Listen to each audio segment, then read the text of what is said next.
que has iluminado los corazones de tus hijos con la luz del Espíritu Santo, con sus 7 dones, y haces fructificar la vida de ellos con ese fruto, con 12 gajitos, que es el fruto de tu Espíritu en nosotros.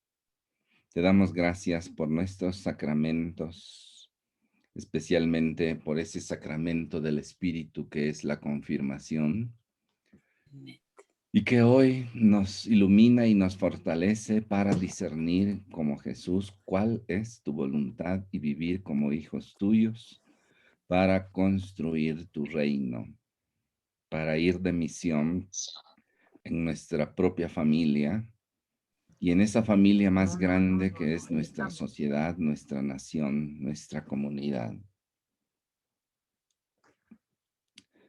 Padre bueno, confiamos por tu Espíritu nuestras oraciones en tu corazón de Padre por todos nosotros, nuestras familias.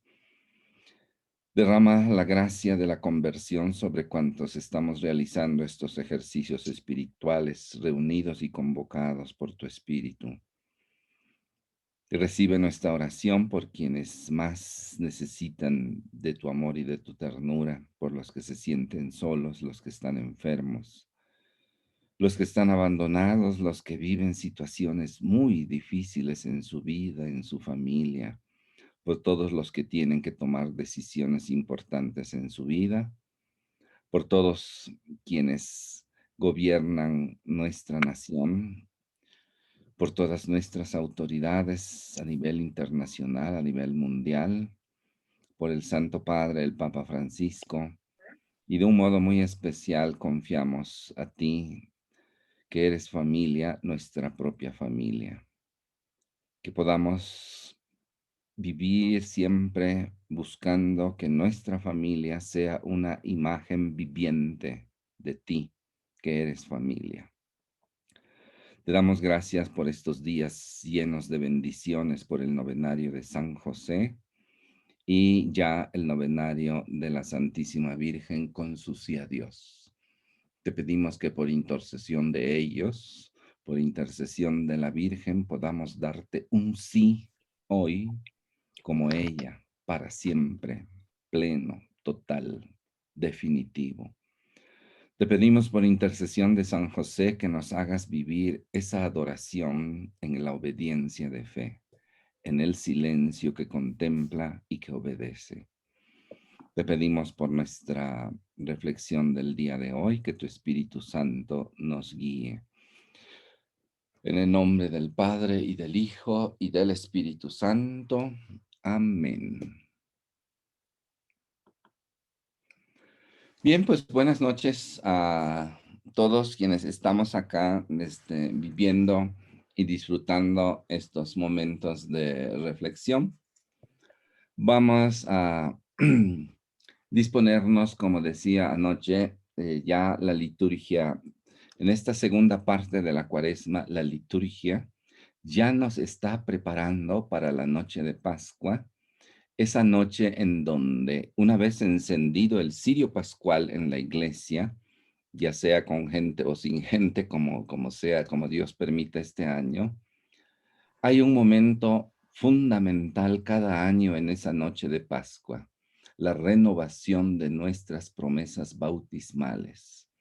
Cuando nos bautizamos, la mayoría de nosotros éramos bebés y bueno, pues ni en cuenta, ¿verdad? Pero nuestros papás y padrinos ante Dios adquirieron el compromiso de, enseñarnos a vivir como hijos de Dios, a cumplir su voluntad, a vivir como Jesús, a ser discípulos de Jesús, a ser iglesia y a proyectar nuestra fe en el mundo. Esa es pues la misión, ¿verdad? La adoración y la misión. Entonces, les decía también anoche que ya los invitaba a todos para preparar ya desde ahorita esa renovación de las promesas bautismales. 3 cosas principalmente, ¿verdad? Primero, nada que ver con Satanás, con sus seducciones, nada que ver con el mal, nada de complicidades con las seducciones del maligno. Segundo, nuestra fe en Dios Padre, Dios Hijo y Dios Espíritu Santo, en nuestra cercanía a la Virgen y a San José, especialmente en este año de San José, año también de la familia, ya dijimos. Es muy importante este año ese momento de la liturgia del Sábado Santo. Tenemos tiempo ya para prepararla. Va a ser, Dios mediante, el 3 de abril. Pues en realidad ya falta poquito, ¿no? Ya las 2 semanas y ya estamos allá en todo esto. Pero vivir esa renovación bautismal no quiere decir que se renueve el bautismo ya está dado, es uno pleno y para siempre. Dios nos hizo sus hijos, nos hizo iglesia, pero nosotros sí es necesario y cada año la iglesia nos llama en ese momento a renovar las promesas bautismales. ¿Qué implicaría después de un año de post-pandemia, después de este cambio radical, de este cambio de época? ¿Qué implicaría para nosotros, hijos de Dios, iglesia católica, frente a un mundo que dice, oigan, qué padre que pasó la pandemia, ¿eh? Nos viene como anillo al dedo para cambiar todas las cosas que ya están estorbando. Miren qué listo el mundo, ¿no? Y lo está haciendo y de a de veras, ¿eh? ¿No les parece que para nosotros este año, esa noche de Pascua, ya sea si alguien puede ir a la iglesia, ya sea por las redes sociales, ese momento es muy especial, porque todo lo que hemos estado diciendo nos conduce a ese momento para hacer un cambio radical en nuestra vida. Hoy vamos a meditar sobre el capítulo 24 de San Lucas, que podemos llamarle ya desde ahorita un giro de 180 grados, ¿no? Eso va a ser la noche de Pascua con nuestras promesas bautismales. Dios quiere que esa noche santa, la noche de Pascua, con Cristo resucitado, simbolizado en el cirio ya encendido, mi vida dé un giro de 180 grados hacia Dios. Ya no hay más tiempo, porque anoche les decía, la vida eterna no es cuestión de tiempo, de años o de mucho tiempo. No, no, es cuestión de vida plena. Entonces, esa noche de Sábado Santo, con nuestras promesas bautismales, impulsados por el Espíritu Santo que en esta crisis nos dice, chicos, no pueden seguir como van, tiene que haber algo muy profundo en tu vida, un cambio, para que entonces comprendas el cambio, orientes el cambio y aproveches el cambio. Y entonces esa noche va a ser muy importante. Primero, antes de entrar a la Sagrada Escritura con San Lucas, em, quiero decirles que vamos a ver unas notas que yo preparé. Nada más déjeme aquí agarrar porque no quiere agarrar acá este, mis notitas. Aquí están.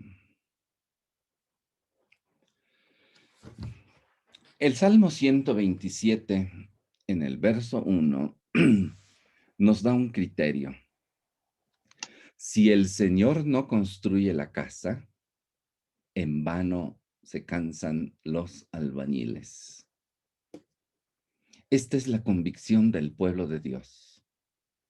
Dios no tiene miedo a confiarnos obras, misiones, objetivos que rebasan en mucho nuestras capacidades. Pero precisamente el secreto está en esto que nos dice el salmista. La Virgen y Nicodemo, ¿se acuerdan del amigo Nicodemo que hablábamos anoche? Cuando se dio cuenta de la dimensión de lo que Jesús le estaba pidiendo, de lo que el ángel le pedía a la Virgen, los dos dijeron, pero ¿cómo puede ser esto? Y el salmista y el mismo ángel nos responden, si el Señor no construye la casa, y la casa no es nada más un edificio, es la familia, la comunidad, la iglesia, la sociedad, en vano se cansan los albañiles. Renovar nuestras promesas bautismales en la noche de Pascua implicaría necesariamente hacer de Dios el centro de mi vida para que Él sea el que a través de mí, como María, como Nicodemo, como los santos, construya la casa. Si no, en vano se cansan los albañiles. Un cambio vivido así por los hijos de Dios, por los bautizados, necesariamente implicaría una confrontación con el mundo. Ustedes ya se dieron cuenta que el mundo nos está exigiendo obediencia, ¿a poco no? Vean las leyes. Han quitado ya en la Constitución de los Estados Unidos, o no sé en qué cosa por allá, la palabra padre, madre, hijo, hija. Ya no se puede hablar de hombre y de mujer, de papá y de mamá. En México, aquí esta semanita que pasó, bueno, está todavía peor, donde se van a votar. Nada de Dios, nada de iglesia, nada de que los ministros de culto hablen, nada de hombre, nada de mujer, es la igualdad sustantiva, la reorientación de género, la etcétera, etcétera, etcétera. El mundo nos está exigiendo obediencia. Y si no obedeces, te vamos a dar pamba, dice el mundo. Y hoy un francés ahí estaba quejándose. Se le ocurrió al bendito francés, antes de empezar su trabajo, rezarle a Dios. Lo corrieron del trabajo. En Inglaterra, una enfermera llegó a atender a sus enfermitos con su crucecita pa' afuera. El mundo nos está pidiendo obediencia. El mundo hoy se ha vuelto como ese gigantesco desierto donde Satanás se acerca y nos impone obediencia a sus principios, a sus ritmos, a sus ideas. De eso no hay duda. Hechos 5:29. Los apóstoles los llevaron allí delante del Sanedrín, que era el signo cultural, autoritario, de costumbres, religioso de su tiempo. Y entonces les dijeron a los apóstoles, prohibido hablar de Jesús. Ustedes, ministros de culto, no pueden hablar de Jesús, ni del matrimonio, ni del proyecto de Dios, ni de los 10 mandamientos, ni de nada. Dice este versículo del libro de los Hechos, Pedro y los apóstoles replicaron, hay que obedecer a Dios antes que a los hombres. ¿Qué les parece a ustedes? Hechos 5:29. Frente a un mundo, frente a instituciones, la ONU ahorita, especialmente con la ONU Mujeres, que qué barbaridad, ¿no? Aquí en México nos están haciendo chuza, nos están exigiendo obediencia. Prohibido hablar de Jesús. Y eso que algunos dicen que prohibido prohibir, cuando les conviene, evidentemente, ¿no? Miren este principio de fe. Pedro y los apóstoles, es decir, la iglesia, replicaron, Hay que obedecer a Dios antes que a los hombres.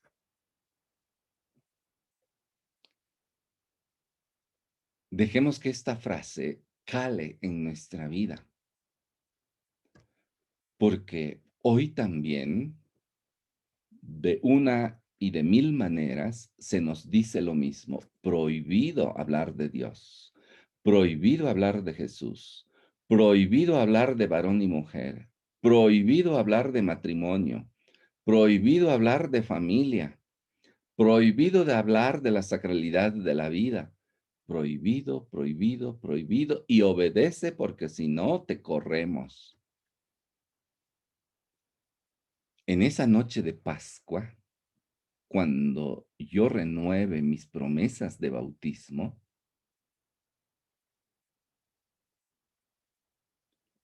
podré, con la ayuda del Espíritu Santo, decir con la Iglesia Católica en el mundo,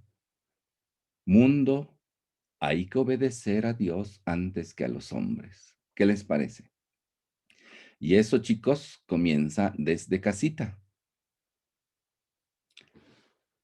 Los Hechos de los Apóstoles, que por cierto les invito, no sería una mala idea que lo leamos, porque entonces lo mismo que pasó allí con Roma, con Grecia y con los judíos, fariseos, el Sanedrín, etcétera, etcétera, hoy también tenemos como Iglesia Católica en esta nueva época, en este lado de la frontera nueva del tiempo, que comprender que la fe debe insertarse en la cultura.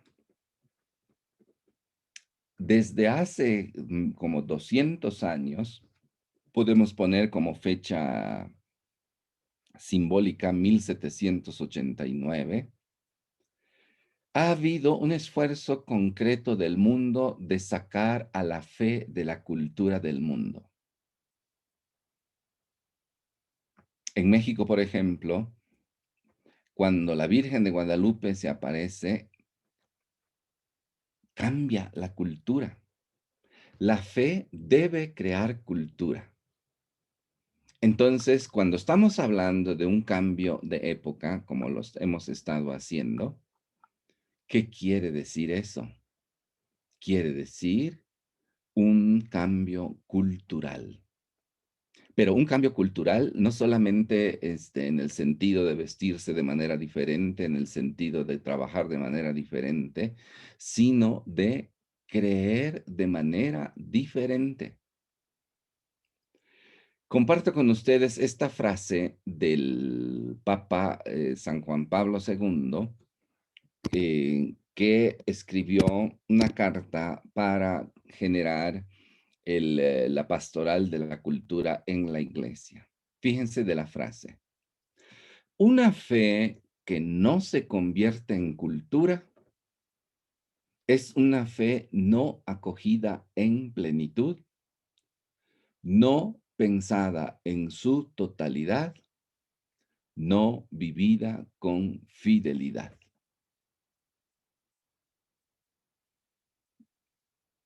Nuestra fe no es intimista, nuestra fe no es privada, nuestra fe no es un asunto de cada quien.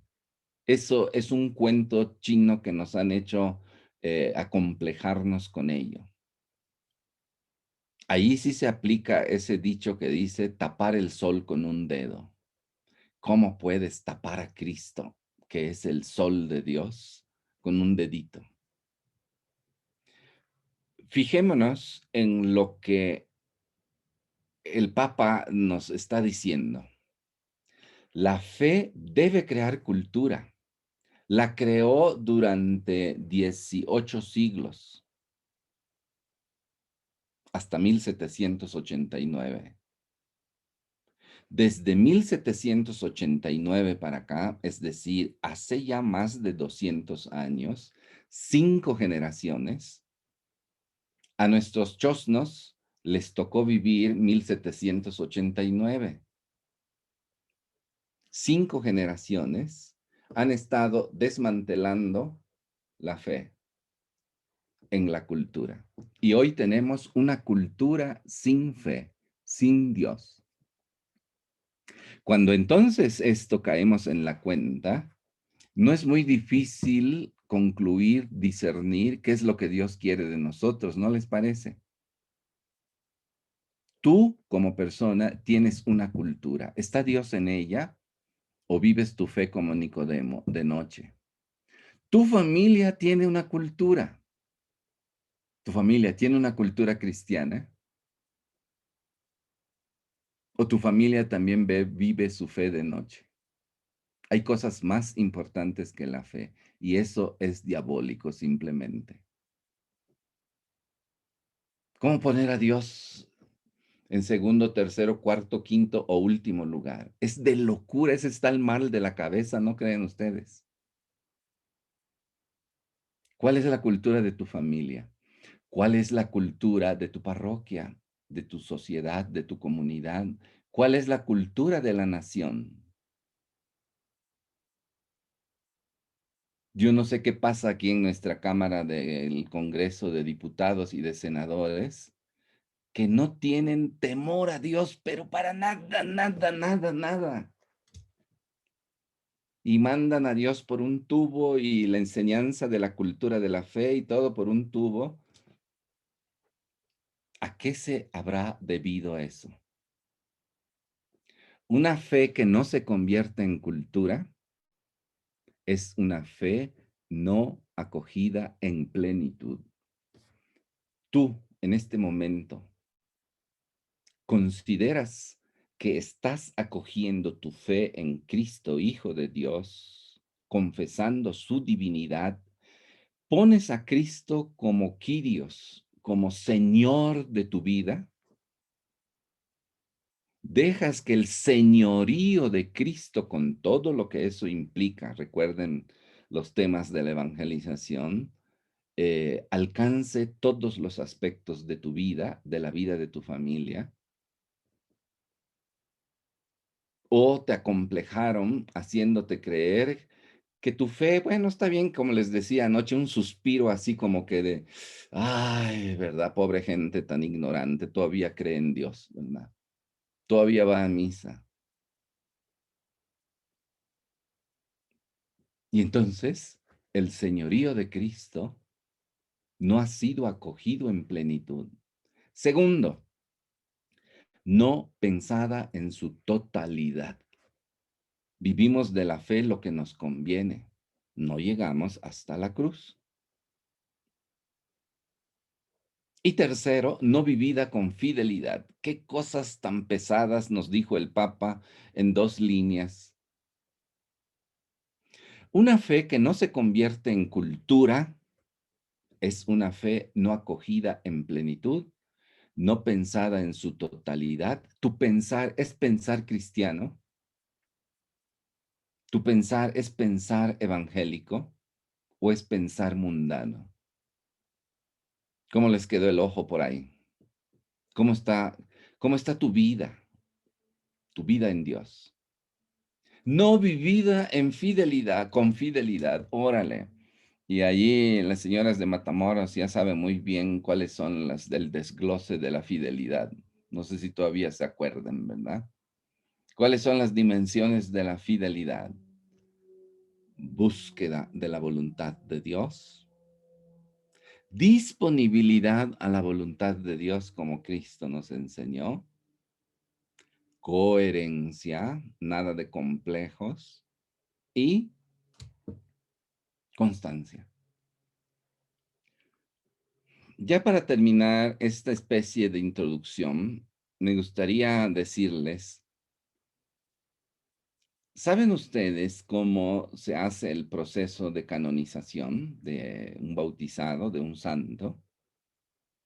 Primero, cuando se inicia el proceso de canonización, lo primero que la iglesia declara, este bautizado o esta bautizada murió en olor de santidad. Es decir, vivió el sacramento de la confirmación, el óleo perfumado.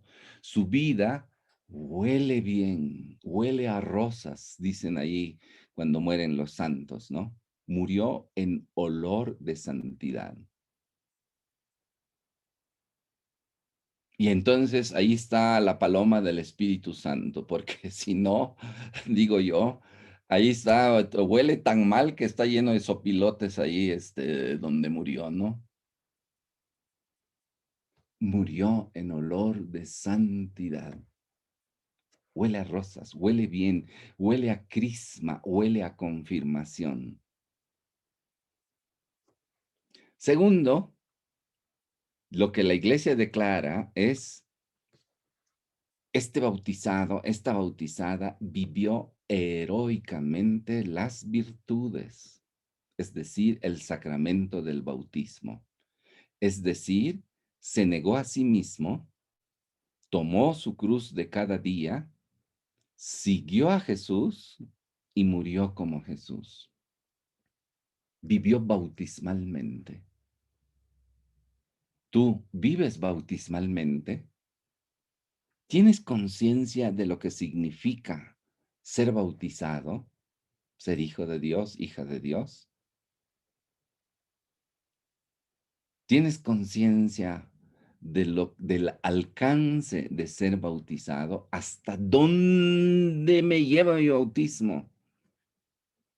O nada más guardo ahí entre mis papeles viejos el papelito donde dice que un día me bautizaron también a mí. Luego, ya como beato y santo, hay otros pasos, ¿no? Ahí lo pueden ustedes ver, allá con el amigo Google. Eh, la iglesia declara, este bautizado y esta bautizada vivieron como Jesús, es decir, vivieron como hijos de Dios, dejándose guiar e impulsar por el Espíritu Santo en la adoración y la misión que dijimos es familia, construyendo el reino de Dios. Valió la pena su vida. Es un santo, es una santa. ¿Qué les parece a ustedes? Y eso no es para los santos nada más, es para todos, para todos. Como yo suelo decir, la santidad, no vamos hacia la santidad, venimos de la santidad. ¿Por qué? Hombre, pues porque cuando nos bautizaron, pues simple y sencillamente, nosotros nos transformaron en santos. Ese día, cuando nos bautizaron, nos dieron, después de que nos echaron agua y nos ungieron con crisma en la cabeza, después que nos ungieron como Cristo, como sacerdotes, profetas y reyes aquí en la cabecita, nos dijeron, oye chico, chica, hoy llevas una vestidura blanca, símbolo de tu nueva dignidad de cristiano, de cristiana. Y el sacerdote nos dijo una frase impresionante. Consérvala sin mancha hasta la vida eterna. ¿Qué les parece? Cuando llegue esa noche santa del sábado, cuando yo renueve mis promesas bautismales, no sería malo que yo viera mi vestidura blanca, a ver cómo está, si la conservo blanca para la vida eterna. O ya está llena de mole, frijoles, manchas y todo lo de toda mi vida ahí. Mi vestidura blanca está, ni con Ariel quedaría limpia, ¿no? Solo con la gracia de Dios. Entonces, es muy importante ese momento de la noche santa, de la noche de Pascua. Los invito a todos ya desde ahora a prepararme, o mejor dicho todavía, pedirle al Espíritu Santo que me prepare, me impulse, me enseñe a renovar mis promesas bautismales.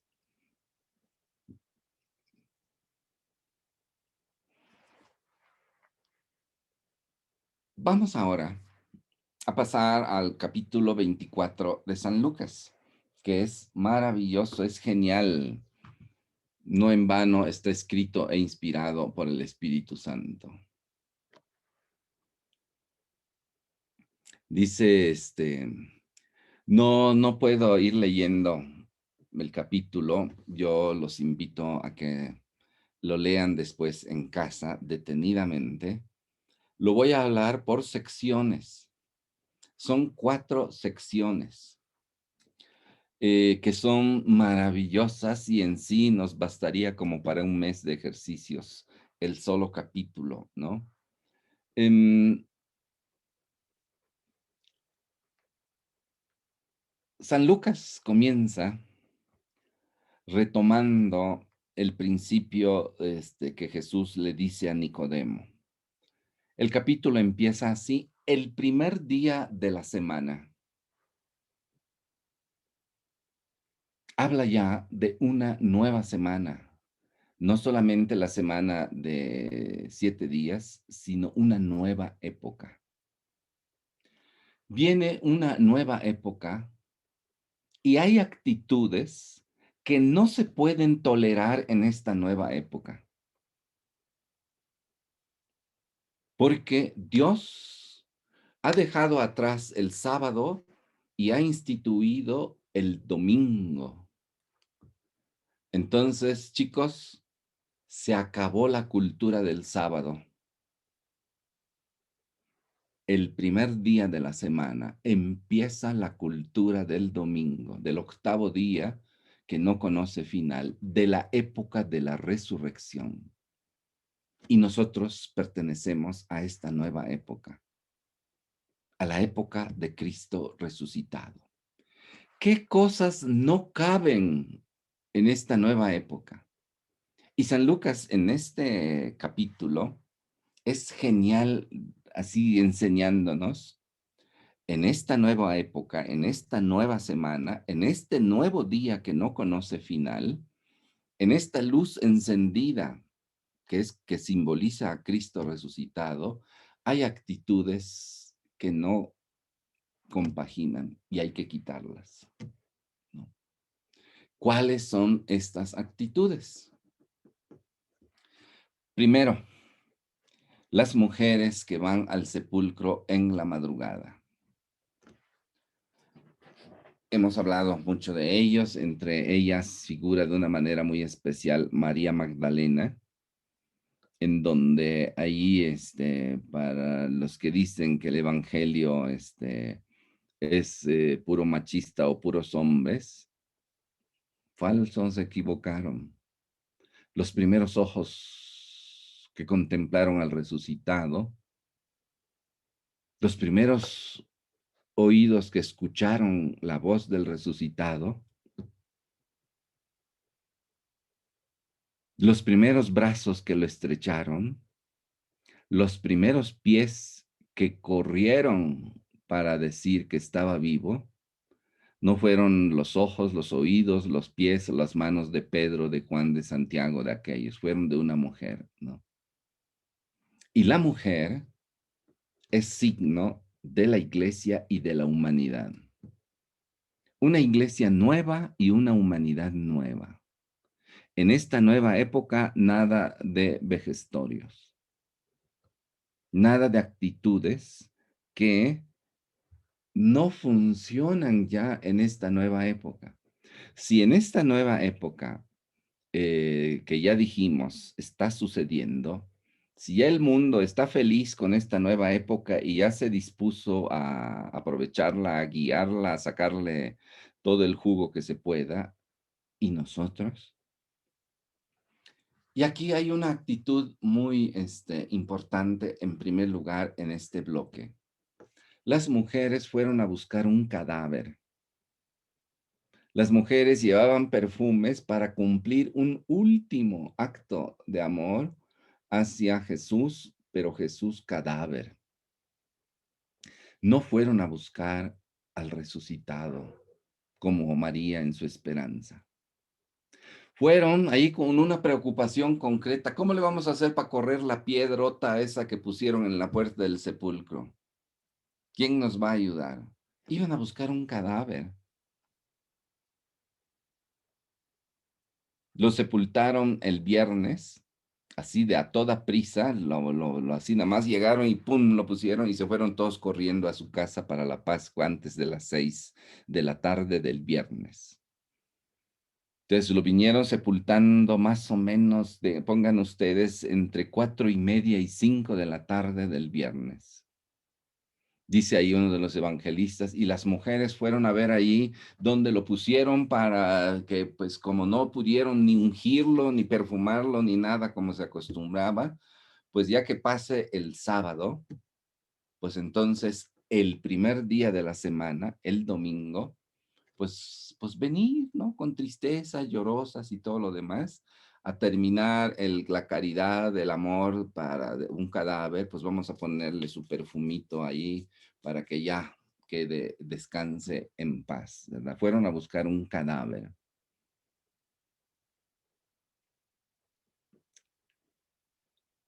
Ir a buscar un cadáver no tiene sentido.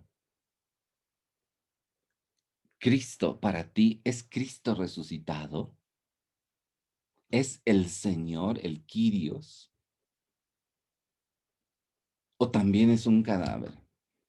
Una imagencita, costumbres, mi abuelita prendía la veladora, yo también, rezar aquí, rezar allá y todo. Oigan, Cristo no es un cadáver. Frente a la actitud de las mujeres de ir por un cadáver, de ir a ungir un cadáver, el encuentro con Cristo resucitado, que les hace dar un giro de 180 grados. Ah, caray, nosotros veníamos a ver un cadáver y nos encontramos con el viviente. Esta Pascua tiene que ser un encuentro con el viviente, no con un cadáver.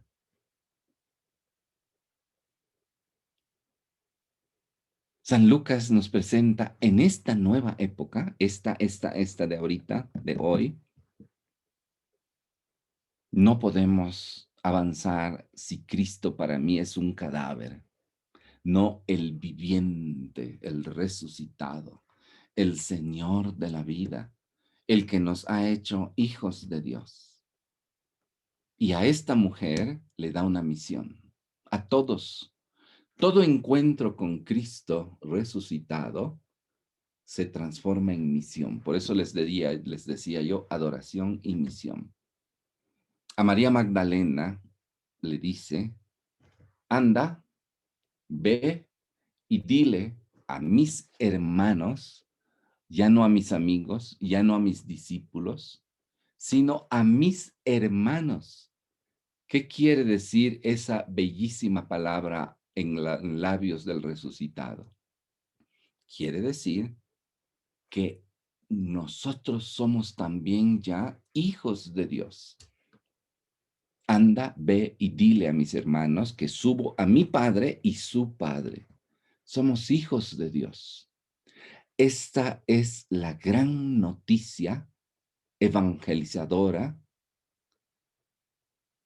que la mujer, símbolo de la iglesia y de la humanidad, tiene que gritar a los cuatro vientos. Somos hijos de Dios. Y primero hay que obedecer a Dios que a los hombres. ¿Qué les parece a ustedes? Lo puedes proclamar en tu propia vida, lo puedes proclamar en tu familia, en tu comunidad, en tu sociedad. No anuncies a un muerto que no puede hacer nada. Segundo bloque. Como ven, no puedo detenerme. Los pasajes son bellísimos, pero no hay tiempo para hacerlo. Segundo bloque. Los discípulos de Emaús. ¿Qué actitudes de los discípulos de Emaús no pueden pasar a la nueva época. El relato es muy anecdótico. San Lucas lo presenta así como al atardecer del día de la resurrección. Empieza allá en el versículo 13. Aquel mismo día, el primero de la semana, la nueva época, dos de ellos iban a una aldea llamada Emaús, distante unas 2 leguas de Jerusalén, e iban comentando lo que había sucedido. ¿Qué actitudes tenían?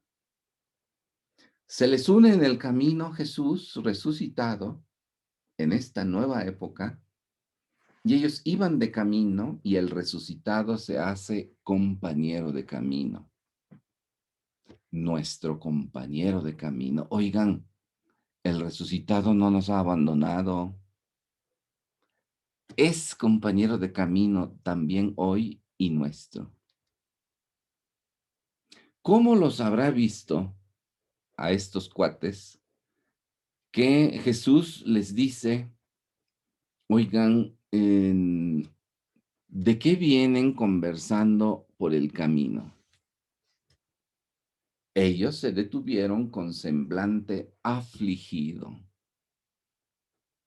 Aflicción, tristeza, frustración, coraje, desilusión, abandono. Y así se lo dicen, ¿no? Dice, ¿cómo? ¿Eres tú el único forastero? Fíjense cómo le llaman al resucitado. Muy interesante el nombre que le dan. Y eso que eran sus discípulos, los dos, ¿no? Los de Emaús. ¿Cómo le llaman al resucitado en su caminar? Un forastero. ¿Será Cristo Jesús para nosotros también un forastero? ¿Un extraño? ¿Alguien ajeno a lo que está pasando? ¿Alguien que no tiene ni idea de las cosas? Un forastero, un extraño. Qué impresionante, ¿no les parece? ¿Quién es para ti el resucitado? ¿Un forastero? ¿Un muerto? ¿Cómo estás viviendo esta situación de camino de Emaús? ¿Con miedo, con frustración, con decepción, con coraje, con desilusión? Y entonces San Lucas va desgranando y ellos le empiezan a decir su versión de la Pascua, de la pasión y muerte del Señor. Y es interesante cómo empiezan ellos a platicarle, porque le dicen eso de Jesús de Nazaret, que era, pasó, se acabó, era un profeta poderoso en obras y palabras ante Dios y todo el pueblo. Pero los sumos sacerdotes lo agarraron, lo condenaron a muerte y lo crucificaron y se acabó. Nosotros esperábamos que él fuera el liberador de Israel, pero hace 3 días que esto sucedió. Se acabó.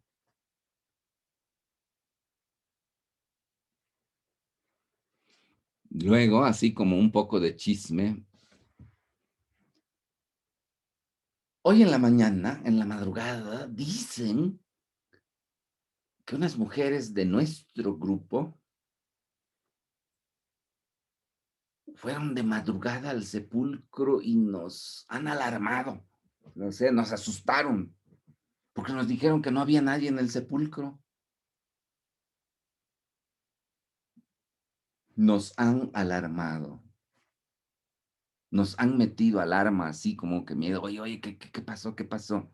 No tienen fe estos discípulos. Basan su fe en las redes sociales, en los chismes, en la frustración, etcétera, etcétera. Luego fueron corriendo unos de nosotros, Juan y Pedro, y vieron allí, y el sepulcro estaba vacío, ahí estaban las sabanitas donde lo enterraron, y él no estaba forastero. Sepa Dios qué pasó. Jesús les dijo, ay, qué necios y torpes son ustedes para creer todo lo que dijeron los profetas. Hombre, ¿qué no tienen ustedes fe? ¿Que no lo sabían? ¿Que no se les había anunciado ya? ¿Por qué me han hecho un forastero en su vida? Y, comenzando por Moisés y siguiendo por todos los profetas, les explicó lo que en toda la escritura se refería a él. Primero la fe. Una fe no asumida totalmente. Una fe no pensada como estos necios y torpes. No crea cultura.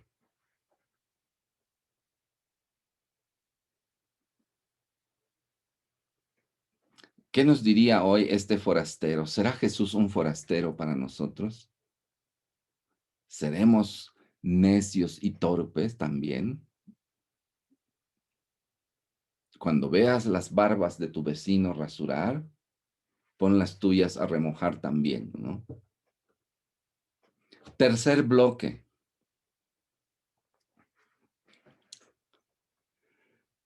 Bueno, creo que es bueno insistir lo que ya saben ustedes el relato de Maús. Ya en el atardecer del primer día de la semana, de la nueva época, de la cultura nueva del domingo, dice, llegaron a Maús y Jesús hizo como que seguía de largo. Y ellos le dijeron, quédate con nosotros, porque ya se hace tarde, el día va de caída. Y Jesús, el resucitado, entró para quedarse con ellos. Qué hermoso, ¿no?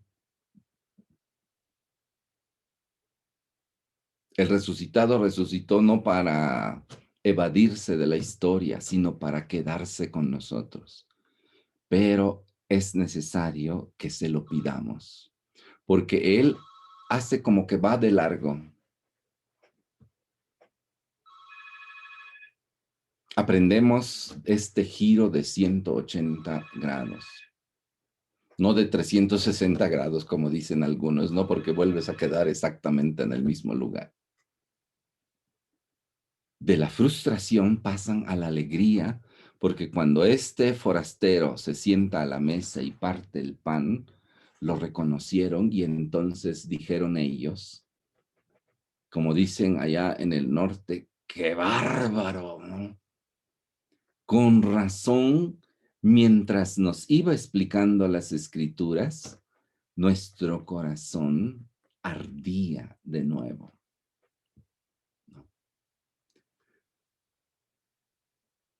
¿No se abrazaba acaso nuestro corazón mientras nos hablaba por el camino y nos explicaba las escrituras?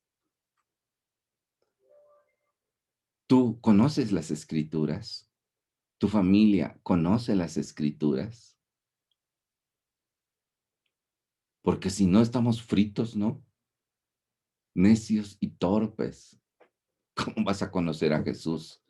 Con razón decía San Jerónimo, y apréndanse esa frase, desconocer las escrituras es desconocer a Cristo. Eso le pasó a los discípulos de Emaús. Y entonces, giro de 180 grados. De haberse alejado de la comunidad y de Jerusalén hasta Emaús, arrancan a correr de regreso a la comunidad y a Jerusalén, a la iglesia, a los apóstoles. Tenemos que anunciar al resucitado, no a un forastero. para encender de nuevo el corazón de la gente y vuelvan a la comunidad, es decir, a la iglesia. No hemos hecho bien nuestro trabajo y por eso mucha gente abandona la iglesia frustrada. Les decía anoche que el 30% de los católicos de Alemania están ya decididos a dejar la iglesia católica en este año. Vean el estudio que salió hace pocos días de Estados Unidos. Estados Unidos, que supuestamente es un pueblo muy religioso, ya no. Se están yendo a Emaús porque están frustrados, están desilusionados. Creían que, y Jesús se ha vuelto un forastero para ellos. Tercer bloque. El mismo día, dice ahí, miren qué interesante,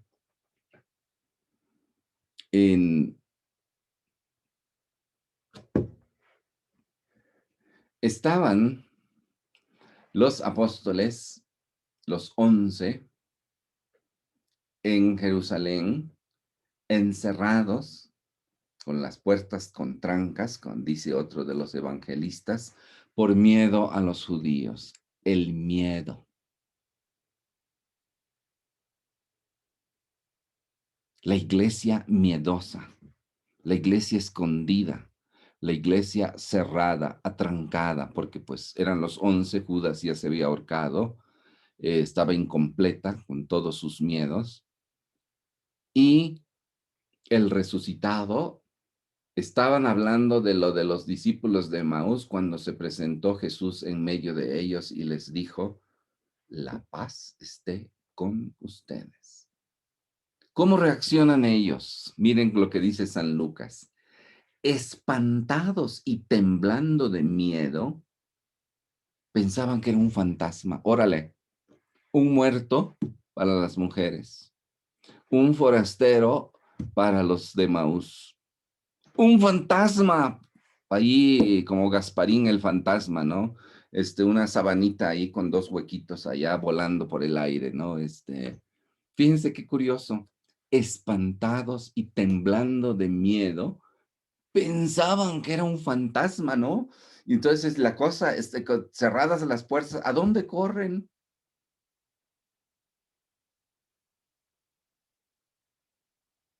La paz esté con ustedes. ¿Por qué están turbados, Pregunta el resucitado. ¿Por qué se les ocurren tantas dudas, gente? ¿Qué les pasa, raza? Soy yo. Y entonces, les dice Jesús, miren mis manos y mis pies, que soy el mismo, no soy un fantasma, no soy un muerto que anda espantando gente, no soy un forastero. ¿Qué les parece? Dicho esto, les mostró las manos y los pies. Miren mis manos y mis pies, soy el mismo. Toquen y vean que un fantasma no tiene carne y hueso como yo tengo. Yo soy el hombre nuevo, de carne y de hueso, pero resucitado. Es mi cuerpo, pero cuerpo glorioso. Abusados, ¿eh? Ni un muerto, ni un forastero, ni un fantasma. No peguen gritos de susto allí. Y entonces, dicho esto, era tal el gozo y el asombro que no acababan de creer. A veces hasta la alegría es tanta. ¿Qué decimos, por ejemplo, cuando alguien nos da una buena sorpresa o algo inesperado? ¿Qué decimos? No lo puedo creer. ¿A poco no decimos así? No lo puedo creer. Y entonces les dijo, gente, ¿tienen aquí algo de comer? Y le ofrecieron un trozo de pescado asado. Ya ven por qué el pescado es el signo del resucitado. Lo tomó y comió en su presencia. Y seguro que no vieron ahí que bajaba el pescado ahí porque era un fantasma, ¿no? Entonces les dijo, esto ya se los había yo dicho, gente, que tenía que cumplirse en mí todo lo escrito en la ley de Moisés, en los profetas y en los salmos. Entonces, dice San Lucas, Jesús hace algo interesante. Entonces les abrió la inteligencia para que comprendieran la escritura. Chico, chica, pero si nunca has leído la escritura, ¿cómo te va a abrir la inteligencia? Es más, diría yo, no llegamos ni a necios ni a torpes por la falta de la escritura en nuestra vida. Qué terrible y qué triste, ¿no? Tú, papá, mamá, hijo, ¿te parecería bien una vida en la que nunca escuches la voz de tu papá o de tu mamá o de tu hijo? Nunca me habla, ni yo le hablo. Pero si la escritura es palabra viva de amor de Dios. Y entonces les dijo, chicos, la síntesis de la escritura es esta. El Mesías tenía que padecer y resucitar de la muerte al tercer día. Entonces, ¿qué actitudes dijimos que no pasan a esta nueva época? La tristeza por un muerto, la frustración, el coraje, el miedo, no tienen cabida en esta nueva época. Hijos de Dios, iglesia, no caben con nosotros. Nosotros no creemos en un muerto, sino en el resucitado. Nosotros no queremos un forastero, alguien así extraño y desconocido, ese Cristo del que hablan.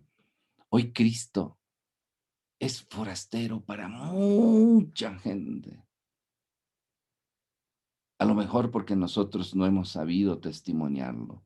No nos arde ya el corazón por Cristo. A lo mejor por miedo, trancadas las puertas de la iglesia, miedo no solo al COVID o al coronavirus, sino miedo al mundo, miedo a la existencia, miedo a andar solos. Y la cuarta y última etapa de San Lucas, que es muy importante, es la misión. A María Magdalena le da una misión, anda, ve y dile a mis hermanos que subo a mi Padre y su Padre. Dios es su Padre y los ama. A los discípulos de Emaús, vayan ahorita a la iglesia, regresen a la iglesia, a Jerusalén, a los apóstoles, y díganles que yo he resucitado. Y ahora a los apóstoles que estaban atrancados allá en el cenáculo por miedo a los judíos, bola de miedosos, de cobardes, les dijo, vayan y díganle a todo el mundo que yo he resucitado, que estamos en una nueva época, que se terminó la época anterior y de ahora y para siempre la vida eterna como hijos de Dios ya está aquí, no está allá en alguna parte. Vayan a predicar en nombre del Mesías la penitencia y el perdón de los pecados a todas las naciones, empezando en Jerusalén. Círculos excéntricos, ¿no? Hasta los rincones del mundo. Pero ustedes van a ser mis testigos. Esta es el corazón de la cuarta etapa. Ustedes, tú, son mis testigos. De un testigo lo que se busca es que sea fiel, es decir, repetimos, que busque la voluntad de Dios, que esté dispuesto a la voluntad de Dios, que sea coherente y que sea constante. Pero no vayan solos, no empiecen hasta que yo les envíe la promesa de mi Padre al Espíritu Santo. Entonces, quédense en la ciudad antes de salir a la misión hasta que desde el cielo los revistan de la fuerza del Espíritu Santo y entonces arránquenle en esta nueva época. La misión empieza con el Espíritu Santo. Después los condujo fuera hacia Betania y alzando las manos los bendijo. Y mientras los bendecía, se separó de ellos y fue llevado al cielo. Ellos se postraron ante él y se volvieron a Jerusalén muy contentos a esperar al Espíritu Santo y pasaban el tiempo en el templo bendiciendo a Dios. San Lucas 24. Un giro de 180 grados. Somos una iglesia llamados en este año, en la noche de Pascua, con nuestras promesas bautismales, a dejar de ver a Cristo como un muerto, como un forastero o como un fantasma. Con actitudes de tristeza desconsolada, llorando a un muerto, de frustración, de desilusión o de un miedo espantoso, de dudas, de perturbación, de aflicción, dicen, le contestaron muy afligidos los pobres discípulos de Emaús. Esas actitudes no caben aquí. ¿Cómo la ven ustedes? ¿Qué hay que cambiar en nuestras vidas en esa noche de Pascua cuando yo renueve mis promesas bautismales? Creo en Cristo viviente y resucitado. Creo en Cristo liberador definitivo que nos ha dado la vida eterna. Creo en Cristo salvador de todo el mundo, Hijo de Dios. Creo en Cristo en su divinidad. Y la misión, yo soy testigo de ello y pongo mi vida en la mesa como garantía. Y si en ello me va la vida, qué bien, ¿no? Dice el Papa Francisco que en estos últimos 20 años ha habido mártires por Cristo más que en todos los siglos juntos que ya pasaron. ¿Qué les parece? ¿No les gustaría ser uno o una? O bueno, mejor hablamos de eso mañana, ¿verdad? Bueno, pues entonces, se postraron ante él. La misión comienza con la adoración. La misión es expresión de la adoración. La adoración es primero, luego viene la misión. Se postraron ante él y se volvieron a Jerusalén muy contentos, felices del resucitado que va caminando, es nuestro compañero de camino en este cambio de época.